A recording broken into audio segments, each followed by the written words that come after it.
और चलिए खबरों में आगे बात करते हैं विस्तार से। राम बनाम इस्लाम का शातिर मजहबी दाव, आखिर ऐसा क्यों? दरअसल ऐसा इसीलिए क्योंकि मुस्लिम तबके को असदुद्दीन ओवैसी उकसा रहे हैं। प्राण प्रतिष्ठा होनी है, प्राण प्रतिष्ठा का भव्य दिव्य कार्यक्रम होना है, लेकिन इस प्राण प्रतिष्ठा से पहले अब मस्जिद राग असदुद्दीन ओवैसी ने छेड़ दिया है। गफलत की वजह से मुस्लिमों ने बाबरी खोई, ये ओवैसी कह रहे हैं। इतना ही नहीं बल्कि ओवैसी ने तो यहाँ तक कहा है कि मुस्लिमों को मस्जिद से दूर सियासत अब कर रखी है। हिफाजत नहीं जुटे तो कई मस्जिदें खो देंगे। उन्होंने कहा हिफाजत करनी होगी, हमारी मस्जिदों को ललचाई नजर से हुक्मरान देख रहे हैं। आपको बताते चले रविवार को मजलिस की उस मीटिंग में ओवैसी ने ये तमाम बातें कही जहां पर बड़े पैमाने पर मुस्लिम तबके के लोग जुटे थे। ओवैसी ने क्या कहा वो भी आप सुनिए। हमारी जिम्मेदारी है कि हम मस्जिदों की हिफाजत करें और कुदरत हमारा आज से पुकार कर कह रही है कि तुम एक मस्जिद को खो चुके, वो तुम्हारी गफलत की वजह से हुआ था। अगर आप होश के नाखून नहीं लेंगे तो फिर ये तमाम जो लोग आज इख्तिदार की कुर्सियों पर बैठने वाले ये जालिम लोग ये हमारी मस्जिदों पर ललचाई हुई नजरों से देख रहे हैं। वो जानते हैं कि मुसलमान को मस्जिद से दूर कर दो, फिर ये निहत्ता हो जाएगा। तो आपने असदुद्दीन ओवैसी को सुना। ओवैसी ने राम मंदिर के उद्घाटन से पहले मुस्लिम तबके को उकसाने के लिए अपने नफरती भाषण में क्या क्या कहा है, मायने हैं उन्होंने क्या कहा। ओवैसी ने कहा है कि हमारी मस्जिदों पर सियासतदानों की ललचाई नजर है। आप समझिए समय के इस टाइमिंग को समझिए। उन्होंने कहा मस्जिदों की हिफाजत में मुसलमानों को अब और भी ज्यादा जुटना होगा। मुसलमानों के गफलत में आने से बाबरी हाथ से निकल गई। मुसलमानों को इस्लाम से दूर करने की साजिश ये की जा रही है। मस्जिदों को वीरान करना चाहते हैं मौजूदा हुक्मरान। मस्जिदों को अहमियत कम करने की अब साजिश हो रही है। इतना ही नहीं, ओवैसी ने कहा कि मुसलमान अगर मस्जिदों से दूर हुए तो वो निहत्ते हो जाएंगे। हर वक्त की नमाज मस्जिद में जाकर पढ़िए। इतना ही नहीं बल्कि सबको लेकर जाइए। ओवैसी कह रहे हैं हम एकजुट रहेंगे तभी तो अल्लाह की मदद भी हमारे लिए जरूर आएगी। ये असदुद्दीन ओवैसी का कहना है। असदुद्दीन ओवैसी ने क्या कहा वो आपने समझा। हमने ओवैसी के बयान का वो हिस्सा आपको पहले सुनाया था जिसमें उन्होंने कहा था कि हिंदुस्तान की मस्जिदों पर हुक्मरानों की ललचाई नजर है। इसके अलावा इशारों में दूसरी मस्जिदों को लेकर कैसे ओवैसी ने मुस्लिम तबके में जहर घोलने की कोशिश की है। ऐतिहासिक सच्चाई को दरकिनार करके मजहबी उम्माद पैदा करने की कोशिश की है। ये उनके 4 बयान आपको सुनाते हैं।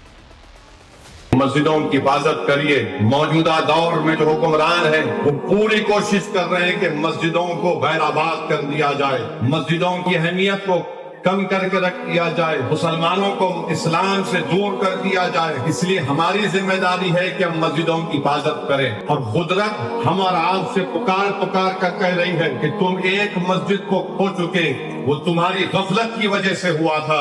अगर आप होश के नाखून नहीं लेंगे तो फिर ये तमाम जो लोग आज इख्तिदार की कुर्सियों पर बैठने वाले हैं ये जालिम लोग ये हमारी मस्जिदों पर ललचाई हुई नजरों से देख रहे हैं। वो जानते हैं कि मुसलमान को मस्जिद से दूर कर दो, फिर ये निहत्ता हो जाएगा। तो इसलिए बहुत जरूरी है मेरे अजीज दोस्तों और नौजवानों और माँ बाप, अकेले मत जाइए मस्जिद को, अपनी औलाद को साथ लेकर जाइए। सिर्फ जुमे के दिन नहीं बल्कि हर वक्त की नमाज मस्जिदों में अदा करिए, अपनी मस्जिदों को आबाद रखिए।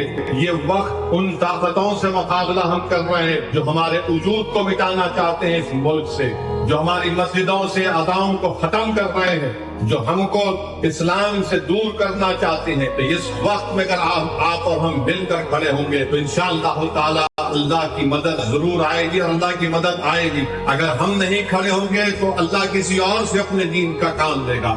तो हमने गफलत में बाबरी खो दिया, मस्जिदों के खिलाफ सियासी साजिश हो रही है, ये शब्द असदुद्दीन ओवैसी के हैं। वो इस समय में जब राम मंदिर की प्राण प्रतिष्ठा होनी है और प्राण प्रतिष्ठा से पहले आखिर ओवैसी बेचैन क्यों हो रहे हैं, क्यों वो चाहते हैं कि बाबरी का जिक्र करके एक बार फिर से उन्मादी माहौल खड़ा किया जाए। तो इसकी वजह जो है वो भी आपको समझने की जरूरत है। दरअसल इसकी जरूरत राम मंदिर निर्माण पर देश कैसे सनातनी माहौल बना है तो देश में वो जरूर नजर आता है। मंदिर निर्माण पर मुस्लिम समाज ने खुशी भी जताई है। इतना ही नहीं बल्कि अपनी खोई हुई सनातनी पहचान अब मुस्लिम युवा ढूंढते नजर आते हैं। शायद यही वजह है कि बेचैन हो रहे हैं ओवैसी। राम मंदिर की प्राण प्रतिष्ठा में मुस्लिमों की भी जमकर भागीदारी नजर आती है। मोदी सरकार में मुस्लिम तबके का बढ़ता भरोसा कहीं ना कहीं बेचैन करता है। हाथ से छिटकता वोट बैंक, मजहबी पकड़ अब उनकी कमजोर हो रही है। इतना ही नहीं बल्कि मंदिर तोड़कर जो मस्जिदों पर जो मस्जिद बनाई गई अब उस पर देश में चर्चा हो रही है। कट्टरपंथियों के चंगुल से अब आम मुसलमान निकल रहा है। यही वजह है कि कहीं ना कहीं वो बेचैनी, वो घबराहट जो है वो नजर आती है। सीधे रुख कर लेते हैं रविकांत राय, समय मेरे साथी जोड़ रखे हैं। रविकांत, लगातार हमने तमाम तरह के बयान सुने असदुद्दीन ओवैसी के, लेकिन प्राण प्रतिष्ठा के पहले जो अभी के उनके बयान सामने आए उसके क्या मायने रहते हैं, जरा बताइए। इस समय इस टाइमिंग पर इन बयानों का क्या मतलब हो जाता है?